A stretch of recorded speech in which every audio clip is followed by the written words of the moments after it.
درود بچه‌ها، در خدمت اینفشین هستیم و امروز اومدیم نمایشگاه بین‌المللی کتاب. بله، اومدیم نمایشگاه کتاب مصلا. با ما همراه باشید ببینیم امسال نمایشگاه کتاب به چه صورته و چه کتابایی هست و ببینیم چقدر بازدیدکننده اومده. آقا کامبیز بریم آقا بریم.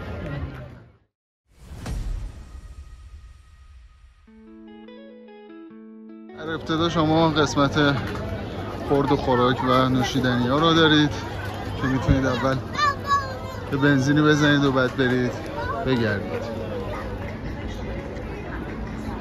ورودی اولی ناشران کودک و نوجوان.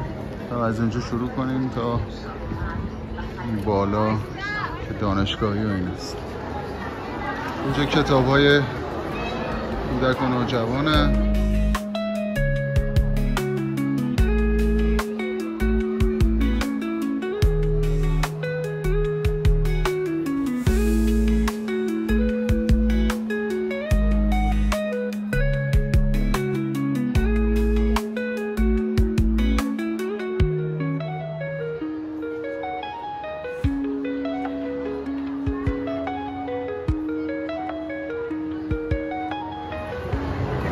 یه سری کتاب علمی هم هست که خیلی به درد کودک و نوجوان میخوره. درد شهریان کاغذ و نور، رفتم آنجا که واژه ها زنده هند.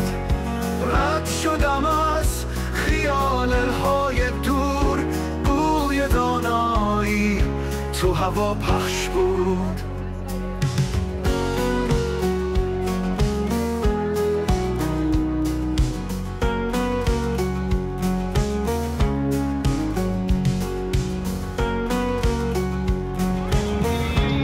محوطه اصلی کودک درونم نشست روی زمین، قصه ها را ورق زد از ته دل.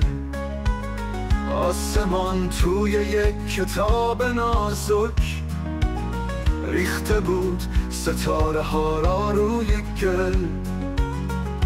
در سکوت شلوغ آن راه رو ناگهان یک نغمه پیدا شد. در دل موسیقی و علم و جنون دل من هم دوباره پیدا شد. چه کتابیه؟ این کتاب مجموعه آثار صادق هدایته که آب زندگی آبجی خانوم تا مسخ و شمشیر و گروه محکومیت رو توش داره. کودک درونم نشست روی زمین، قصه ها را ورق زد از ته دل. آسمان توی یک کتاب نازک ریخته بود ستاره ها را روی گل. در سکوت شلوغ آن راه رو ناگهان یک نغمه پیدا شد. در دل موسیقی و علم و جنون دل من هم دوباره پیدا شد.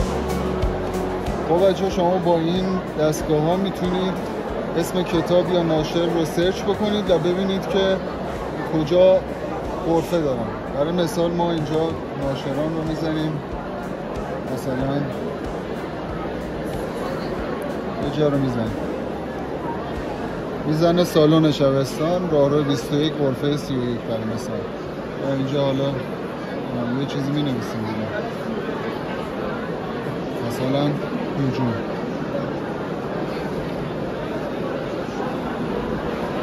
اینجا میبینید که مثل جا رو آورده.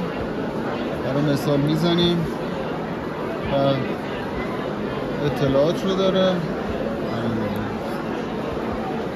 میتونید برید پیدا کنید و استفاده کنید.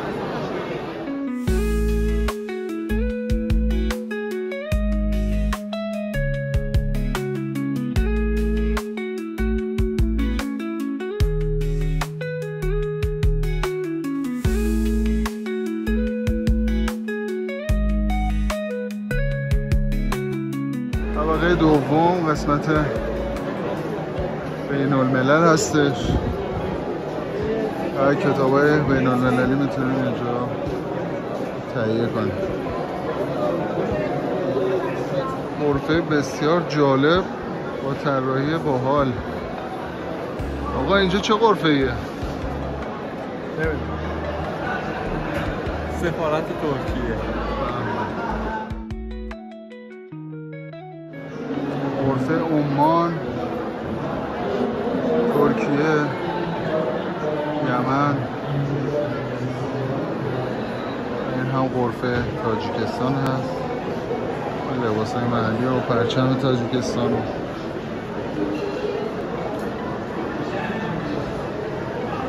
هم رئیس جمهور تاجیکستان.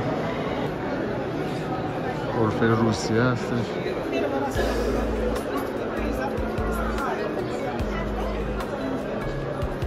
کتاب‌های روسی رو می‌بینیم.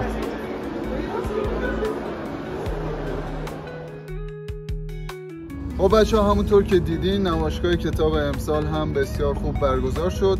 غرفه‌های بسیار زیادی توی این نمایشگاه شرکت کرده بودن. هر کتابی شما می‌خواستین مطمئناً میتونستین پیدا کنین، از زبان‌های مختلف تا موسیقی و علم و هنر و حالا هر چیزی که دنبالش بودین. ما ماله یک کتاب گرفتیم. نظرتون راجع به این نمایشگاه امسال چی بود؟ خوب بود، شلوغ بود، خسته شدیم یکم ولی کتابای بالاخره آدم بگرده پیدا میکنه دیگه. ما یه ذره گشتیم ولی بالاخره مثلا یه انتشارات رو پیدا کنیم، یه ذره پیاده روی داشت ولی خوب. نظر منم همین. بالاخره امسال به نظر من نسبت به سال‌های گذشته که می اومدیم همه نوع قشری می اومدن، همه نوع کتابی بود و امسال هم میشه گفتش که تقریبا همون شکلی، فقط با جمعیت کمتر. خیلی نسبت به سال‌های قبل کمتر استقبال شده. حتما بیایید. خلاصه که یه روز خوبو میتونید اینجا بگردید و کتابی که میخواید رو بخرید. لایک و سابسکرایب یادتون نره. آخرین کتابی که نوشتین رو حتما تو کامنت بنویسید. خیلی مفصل و خوندید البته.